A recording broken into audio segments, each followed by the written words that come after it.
तो hello everyone. 2026 UPSC prelims का paper कैसा गया था ये तो आप सबको मालूम है। तो मैं 2026 के प्रीलिम्स का पेपर डिस्कशन करने आई हूँ क्योंकि ये पेपर वाकई में डिफ़िकल्ट था और वो सब ये बात कह रहे हैं। मैं भी ये बात मान रही हूँ क्योंकि मैंने भी अपना इस साल पेपर दिया है एंड मैंने अपना 6 साल दिया है यूपीएससी को। मेरा थर्ड अटैम्प्ट था, ठीक है। और ये पेपर कहाँ से पूछा गया, क्यों पूछा गया, इसका रीज़न क्या था, करंट अफेयर में ये टॉपिक थी कि नहीं थी, और ये क्यों आया, ऐसा डिफ़िकल्ट क्वेश्चन क्यों पूछा गया। तो आज सब का एनालिसिस करेंगे, सब बताएंगे, सब देखेंगे क्योंकि मैंने इसको डीप में अच्छे से देखा है, सर्च किया है और क्या चीज़ कहाँ से पूछा गया है, क्यों पूछा गया है, ये सब मैंने इसमें बताया है। एंड फर्स्टली मैं क्लियर करना चाहती हूँ, I am not a teacher, मैं सिर्फ आपकी तरह एक स्टूडेंट हूँ and I know very well that कि किस तरह से स्टूडेंट्स के ऊपर फील होता है जब वो किस चीज़ के लिए मेहनत करते हैं एंड वो उसमें नहीं हो सकता उनका, क्योंकि वो 100% देते हैं यार, पर जब ऐसा सिचुएशन आ जाता है कि उनकी मेहनत भी रंग नहीं ला सकती है। क्यों? क्योंकि पेपर इस तरह से पूछा जाता है कि वो नहीं हो पाता, ठीक है। तो मैंने ये अच्छा से मतलब सर्च किया है, देखते हैं पेपर में कहाँ से ये क्वेश्चन है। मैंने मेरा यूपी सेट डी था तो मैंने सेट डी अच्छे से रिसर्च की है, ठीक है। सेट डी है और मैंने मैप भी लगाया है और क्यों पूछा गया था इसके बारे में भी मैंने अच्छा से डिटेल में बताया, और कहाँ से पूछा गया था, करेंट अफेयर में ये टॉपिक थी कि नहीं थी, और पिछले कितने साल का करेंट अफेयर इम्पॉर्टेंट था, ठीक है। ये स्पेशली उन लोगों के लिए भी ज़्यादा इम्पॉर्टेंट हो जाता है जो बिगिनर्स हैं और जो 2027 का एग्ज़ाम देने वाले हैं। तो प्लीज़ इसको देखें। देखिए क्वेश्चन नंबर 1 है, सेट डी है, ठीक है। Question number 1 set D. Question number 1, in the Pleistocene period either the Yamuna once flowed into the Indus or the Sutlej flow into the Yamuna and one major tributary of either had shifted from the Ganga to the Indus or vice वर्सा।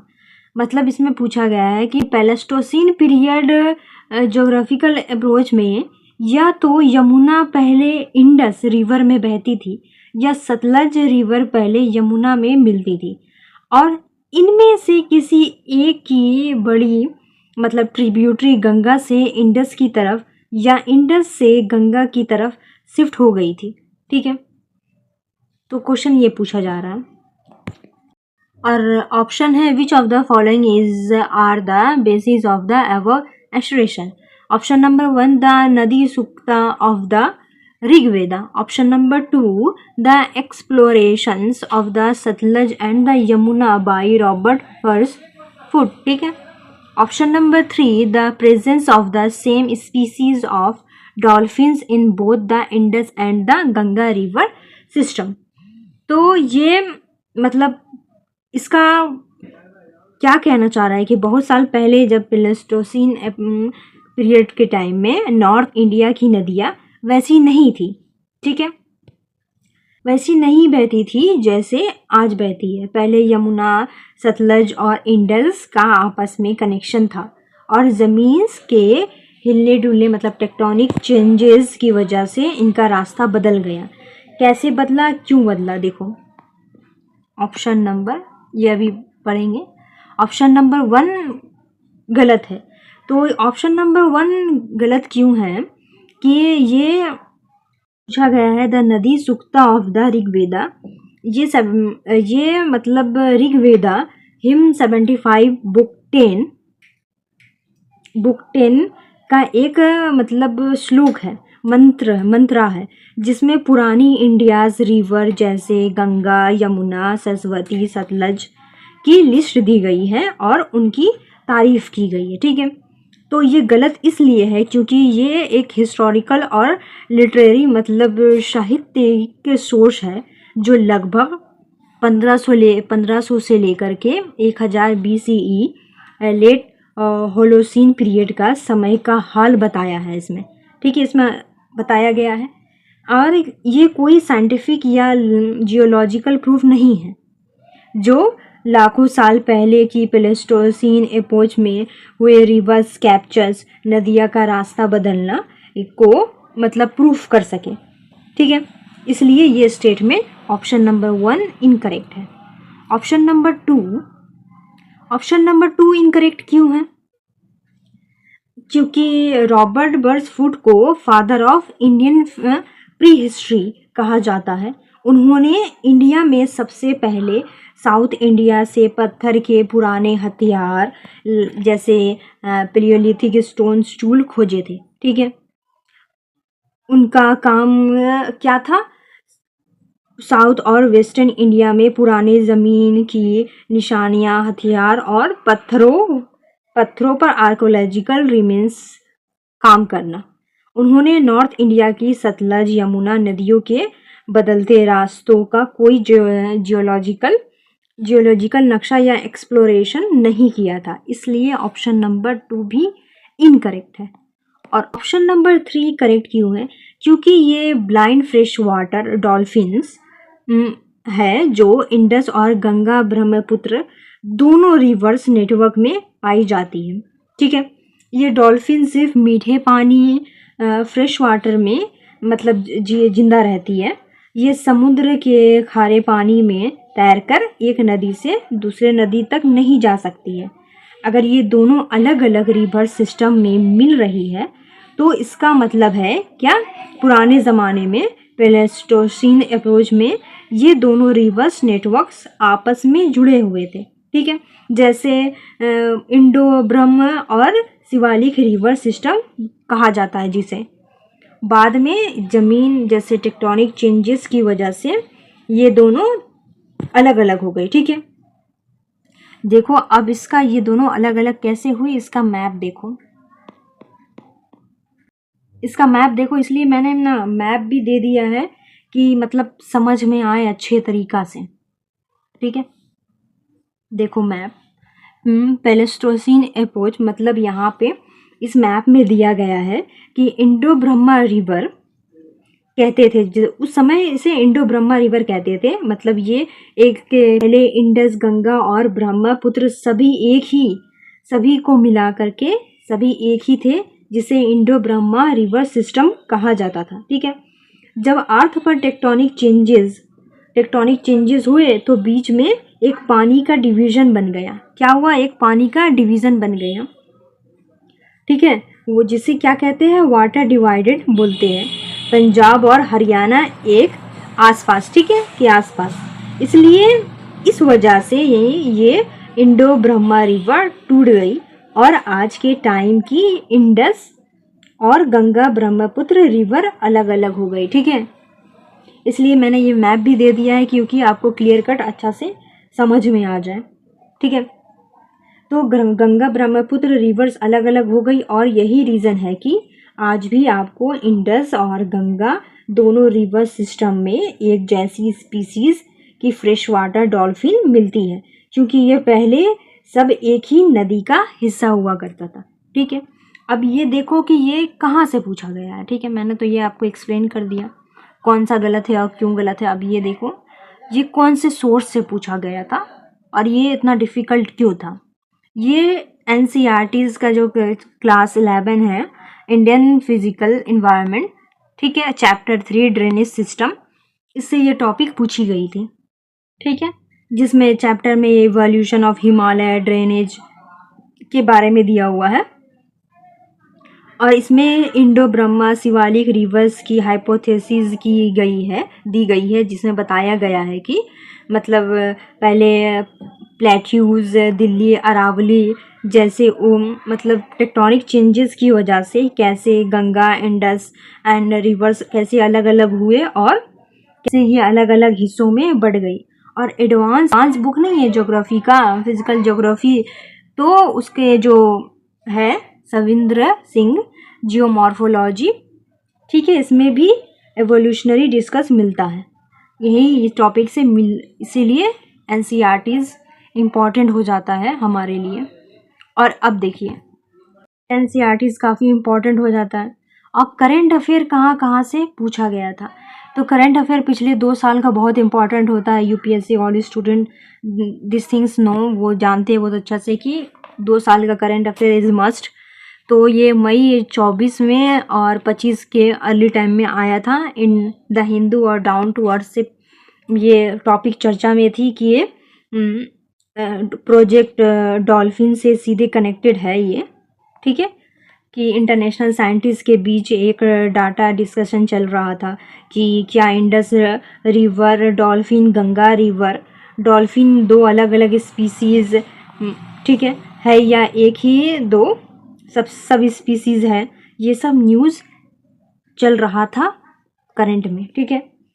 इसलिए इसी वजह से UPSC ने ये static plus current मिलाकर ये question पूछा है, बट ये डायरेक्ट वे में पूछा गया है, ठीक है, जो काफ़ी डिफ़िकल्ट था।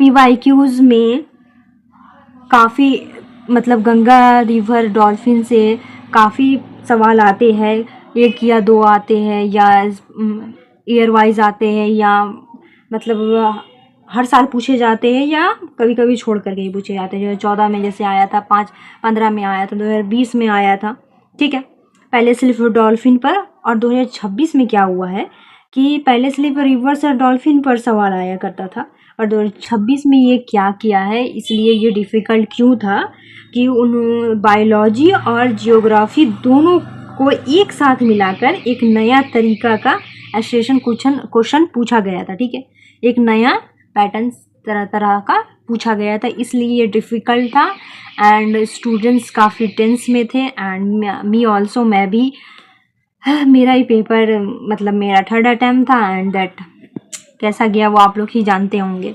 सो मैंने डिसाइड किया कि नहीं, मुझे ये अच्छा से डीप सर्च करना है कि कैसे क्या हुआ, क्यों हुआ और कहाँ से पूछा गया और क्यों पूछा गया और किसका सोर्स क्या है, ठीक है।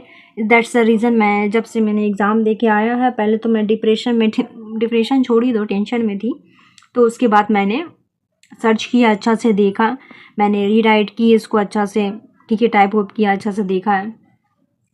तो ये मैंने क्वेश्चन अपना सेट डी का क्वेश्चन नंबर 1 अच्छा से पूरे डिटेल में आपको बता दिया है कि कहाँ से आया था, क्यों आया था, करंट अफेयर क्या था इसका एंड डिटेल्स अच्छा से आपके साथ एक्सप्लेन कर दिए, ठीक है।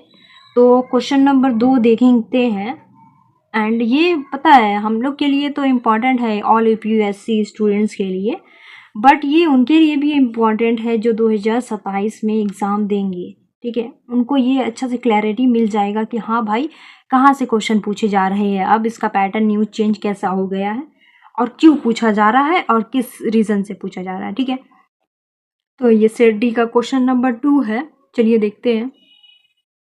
क्वेश्चन नंबर 2 है, what does an empty seat represent in early Buddhist iconography, मतलब कि बुद्धिस्ट के खाली आसन की जगह को आइकोनोग्राफी मतलब कि कोई तस्वीर या मूर्ति क्या मतलब क्या कहना चाहती है, क्या दर्शाती है, ठीक है। तो option number 1 the meditation of the Buddha, option 2 the Buddha's first sermon, option number C है the Buddha's Mahaparinirvana, option number D the Buddha's Mahabhinishkramana. तो ये ऑप्शन 1 सही है, option the meditation of the Buddha, और तीनों ऑप्शन गलत है। तो ये क्यों गलत है और किस लिए गलत है, चलिए इसको थोड़ा सा देख लिया जाए। शुरुआत के बुद्धिस्ट आर्ट जैसे सांची, ठीक है, अमरावती सिट्स में बुद्धा को कभी भी इंसानी रूप मतलब ह्यूमन स्टैचू में नहीं दिखाया जाता था, क्योंकि उन्होंने निर्वाणा पार लिया था और वो इस संसार से मुक्त हो चुके थे, इसलिए उन्हें उनके जीवन की बड़ी घटनाओं को जैसे बड़ी सिचुएशन को दिखाने के लिए अलग अलग सिम्बॉल्स का यूज़ होता था, ठीक है। तो ऑप्शन नंबर 1 क्यों सही है, ये एक एम्प्टी स्ट्रीट या थ्रोन जो अक्सर मतलब बोधि ट्री के नीचे बनी होती है, सीधे रूप से उस जगह को दर्शाती है, मतलब उस जगह को बताती है जहाँ सिद्धार्थ गौतम ने बैठकर गहरी ध्यान मेडिटेशन की थी, मारा को हराया था और ज्ञान इनलाइटमेंट हासिल किया था, इसलिए ये बिल्कुल सही ऑप्शन है। ठीक है, ऑप्शन 1 सही है। अब देखते हैं ऑप्शन नंबर बी क्यों गलत है। क्योंकि बुद्धा ने जो अपना पहला सारनाथ में उपदेश दिया था, ठीक है, जिसे धर्म चक्रा कहा गया था, सो ये दिखाया जाता है कि जिसके दोनों तरफ हिरण डियर बने होते हैं। ठीक है, तो ऑप्शन नंबर बी इसलिए गलत है। और ऑप्शन नंबर सी ये क्यों गलत है, क्योंकि ये बुद्धा की मूर्ति या महापरिनिवासना मतलब कुशीनगर को मूर्तिकला में एक स्तूपा से दर्शाया जाता है, इसलिए ये भी ऑप्शन नंबर सी भी गलत है। ऑप्शन नंबर डी क्यों गलत है, क्योंकि सिद्धार्था ने अपना राजमहल छोड़ा था। ठीक है, तो उस घटना को एक राइडरलेस हॉर्स मतलब बिना घोड़सवार के घोड़ा और उनके सिवा के हाथ में पकड़े रॉयल, ठीक है, अम्ब्रेला से दिखाया जाता है, इसलिए ये भी ऑप्शन डी गलत है। तो ये ऑप्शन क्यों गलत था और क्यों सही था ये तो बता दिया। तो हम लोग देखेंगे कि इसका सोर्स क्या है, ये कहाँ से पूछा गया है। ठीक है, तो ये बुक से NCERT class 11 an introduction to Indian art part 1 chapter 4 post modern trends in Indian art and architecture से पूछा गया था। ठीक है, तो इस चैप्टर में मतलब इस चैप्टर के अंदर आइकॉनिक ट्रेडिशनल वाले सेक्शंस में साफ साफ लिखा है कि कैसे शुरुआती कलाकार बुद्धा के अलग अलग जीवन के चरणों को फुटप्रिंट्स, ठीक है, इम्पैथी मतलब खाली आसन को और स्टूपाज और वेल्स से दिखाते हैं। ठीक है, स्टैंडर्ड्स रेफरेंस बुक जैसे नितिन सिंघानिया का बुक आर्ट एंड कल्चर के इंट्रोडक्टरी चार्ट्स में भी ये टेबल मिल जाती है। ठीक है, और क्यों ये पूछा गया था, ये क्वेश्चन डिफ़िकल्ट कैसे हो गया, क्योंकि ये 2 साल का तो करंट अफेयर इम्पॉर्टेंट होता है 24 से 26। ठीक है, ये द हिंदू, ठीक है, और आर्ट एंड कल्चर सेक्शन से इंडियन एक्सप्रेस और एक्सप्रेस 360 से लेट 2024 और लेट 2025 में ये क्वेश्चन काफ़ी चर्चे में था। क्यों था, क्योंकि आंध्र प्रदेश में अमरावती हेरिटेज साइट में, ठीक है, और वहाँ से मौसम अपग्रेड के चलते नए एक्सकवेशन मतलब खुदाई और रिस्टोरेशंस की खबरें लगातार न्यूज़ में थी। जब भी बुद्धिस्ट रिलिक्स को इंटरनेशनल एक्सिबिशंस के लिए भेजते हैं तो क्या करता है न्यूज़पेपर इन अर्ली सिंबल्स पर पूरे एक्सप्लेनेशंस निकालते हैं। ठीक है, वहीं से ये मुद्दा न्यूज़ में काफ़ी गर्म था और चर्चे पर था। ठीक है, इसलिए शायद ये पूछा गया हो। और ये PYQs में कितनी बार पूछा जा चुका है, तो PYQs में बुद्धिस्ट में मुद्राज में और उनकी मूर्ति का UPSC का काफ़ी मतलब फेवरेट पसंदीदा हर साल ये लगभग पूछा ही जाता है।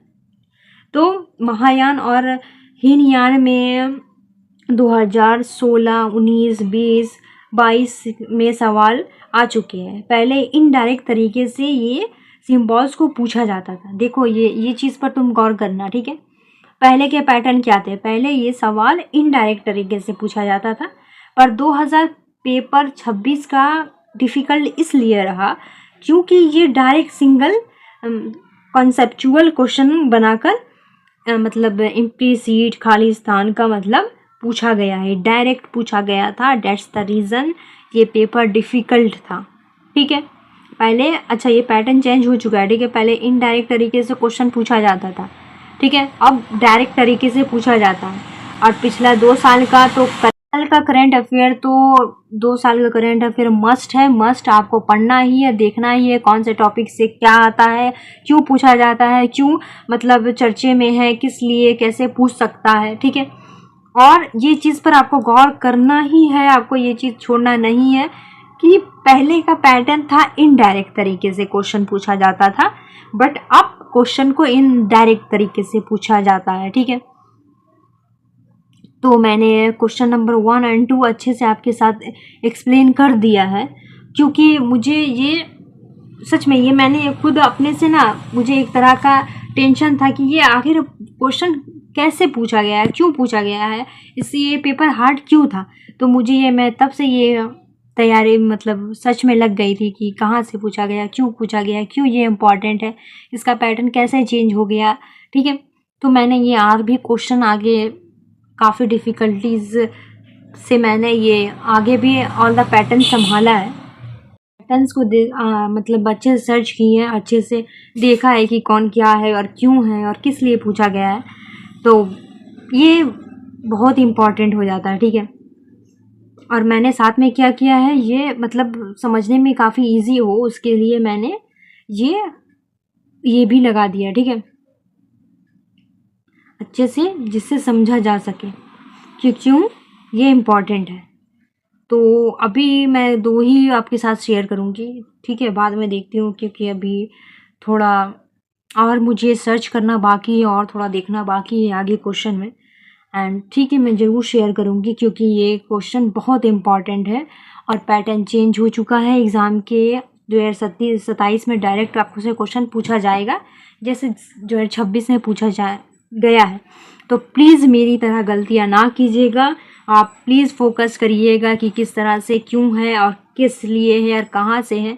तो आप ये सब में फोकस ज़रूर करेंगे और आपका एग्ज़ाम अच्छा जाए 2027 का। चलो देखते हैं आगे, क्वेश्चन शेयर करूँगी मैं आपके साथ ज़रूर। ठीक है, बाय बाय।